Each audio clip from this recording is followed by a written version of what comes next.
28 जनवरी की पहली शिफ्ट में एक क्वेश्चन आया था, इलेक्ट्रोकेमिस्ट्री से था, रेडॉक्स रिएक्शन से, जिसमें BH4 माइनस और ClO3 माइनस यानी क्लोरेट की रिएक्शन की गई है।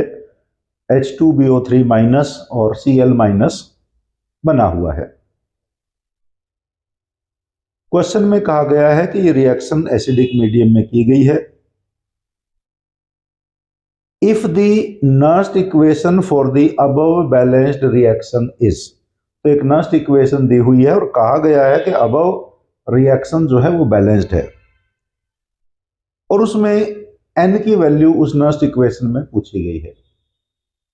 अगर आप इस इक्वेशन को ध्यान से देखें तो ये इक्वेशन बैलेंस्ड नहीं है, और इनफैक्ट इस इक्वेशन को आप बैलेंस कर ही नहीं सकते बिना कोई और प्रोडक्ट लिखे हुए।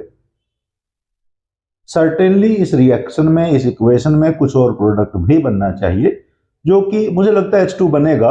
H2 अगर हम लिख देते हैं, H2 के लिखते ही इक्वेशन बैलेंस हो जाती है, बट बिना H2 के लिखे इस इक्वेशन को आप बैलेंस नहीं कर सकते हैं।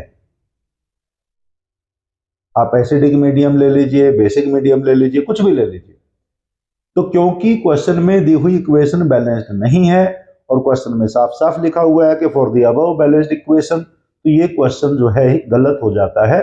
और मुझे लगता है इस क्वेश्चन के बिहाफ पर सभी बच्चों को 28 जनवरी मॉर्निंग वाली शिफ्ट में बोनस मार्क्स मिलने ही चाहिए। एक और क्वेश्चन की मैं बात करूंगा जो ऑर्गेनिक केमिस्ट्री से है, हाइड्रोकार्बन से रिलेटेड है ये। इसको आप हाइड्रोकार्बन में भी पूछ सकते हैं, एल्काइन बेस्ड है। एक क्वेश्चन है जिसमें C3H6Cl2, ये कोई डाइक्लोरोप्रोपेन है जिसमें एक्सेस NaNH2 दिया गया है।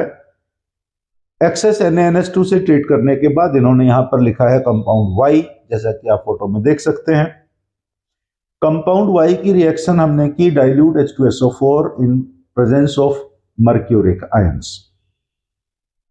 अब यहां पर यदि हम देखें कि डाइक्लोरोप्रोपेन का डबल डिहाइड्रोक्लोरिनेशन होगा और इससे प्रोपाइन बन जाएगी, बट क्योंकि क्वेश्चन में साफ साफ लिखा हुआ है एक्सेस NaNH2, तो जो प्रोपाइन है, propyne will certainly react with NaNH2 and instead of getting propine, what we will be getting is sodium salt of propine। और जो सोडियम साल्ट है, जब आप उसको भी डाइल्यूट H2SO4 से ट्रीट करेंगे Hg2+ की प्रेजेंस में, क्योंकि वहां पर पानी भी है, डाइल्यूट H2SO4 भी है, तो उस सोडियम साल्ट को H+ मिल जाएगा, प्रोपाइन बन जाएगा, और प्रोपाइन फर्दर रिएक्ट करके उसमें प्रोपेनॉन बन जाएगा जो कि कंपाउंड Z है। लेकिन अगर उस सोडियम साल्ट को हम रेड हॉट आयरन ट्यूब के साथ हीट करें, मतलब उसमें से पास करें, तो ये रिएक्शन सोडियम साल्ट की हो ही नहीं सकती। और क्योंकि रिएक्शन सोडियम साल्ट की है ही नहीं, तो इसमें ये टेक्निकली गलत है। ये अलग बात है कि उन्होंने कंपाउंड का फॉर्मूला लिख दिया है कि कंपाउंड Q जो बना है रेड हॉट आयरन ट्यूब में से पास करते हुए, तो वो C9H12 बना है, तो वो ट्राई मिथाइल बेंजीन बन जाएगा जो कि प्रोपाइन से बनेगा।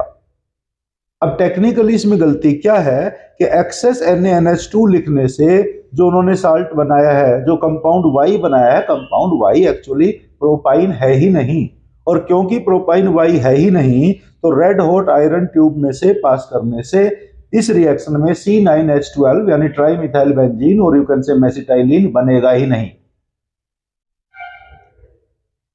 अब यहां मतलब गलती तो क्वेश्चन में है। अब देखते हैं इसमें जो NTA है वो बोनस मार्क्स देगा या नहीं इन दोनों ही क्वेश्चंस में। आप लोगों को क्या लगता है? Please comment. Thank you.